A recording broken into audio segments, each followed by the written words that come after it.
How did it go? Good, well, good, I think. Bit bitty. I say bit bitty, it's only 5 minutes. It's very difficult to make something that's 5 minutes long bitty, but I seem to have done it. I've managed to make quantum comedy in that respect. But yeah, it was good. It's a nice, it's just a strange atmosphere. It's not strange bad, really good. There's nowhere else like it. What's different about it?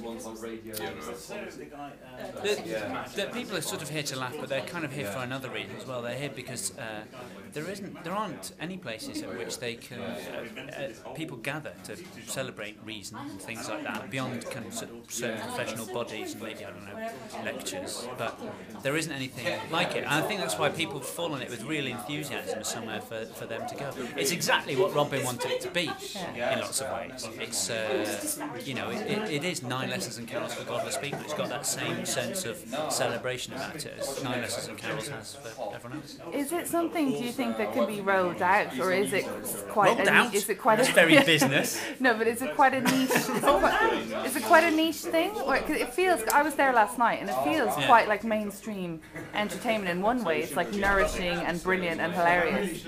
Is it something though that you think could become more popular? Could be. I don't know. I think there is.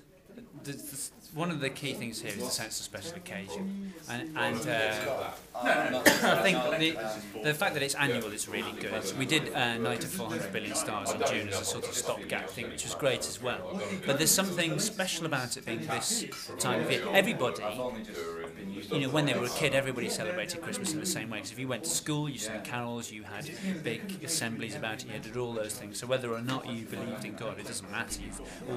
You've all always celebrated Christmas, and it is an element that's missing, kind of, from the Godless Christmas. So it's just really nice to have it put back. I think so. I mean, there are lots of other things that Robin does with Ben Goldacre and Simon Singh and Joe C. and lots of people like that. They went and did the Darwin's birthday thing up at the Lowry in Salford and so on, which is great. All those things are great. And lots of people on Twitter and on Facebook have been messaging me saying, please come to our town.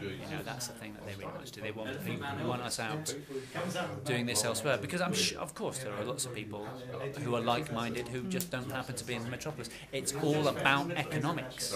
And you yourself, are you changing your material much for this crowd? Not at all, no. I'm just finding the bits, trying to remember the bits over the years that are sciencey. Luckily, I've written a couple of shows like that, so there are bits in there that I can take out and talk about elements and dinosaur fossils and things like that, in hopefully a funny way. But the great thing about this is that it's the celebration of the ideas that's the key here, rather than it's not a comedy gig. I don't think. I think it's about science and reason and all those things. Robin opened the show tonight with a 30-second reading from Carl Sagan. No laughs, just a sort of statement of intent, and it was really nice. It was a really nice way to begin, and I think everyone in the room sort of appreciates it, because that's what they're interested in. Finally, what have you learned? If anything, have you come I learned. Yeah.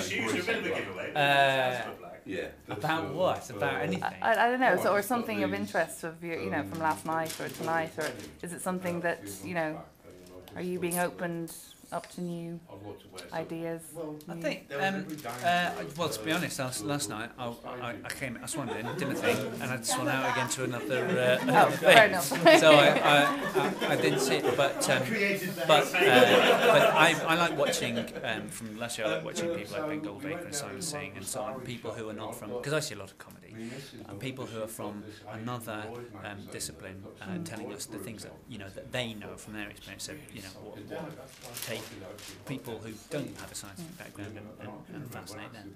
I love all that. I absolutely love it, because it's so hard to convince people that it's fascinating, because immediately it's tied to education, and education is tied to the feeling of compulsion, as in you have to be here, and therefore resentful boredom.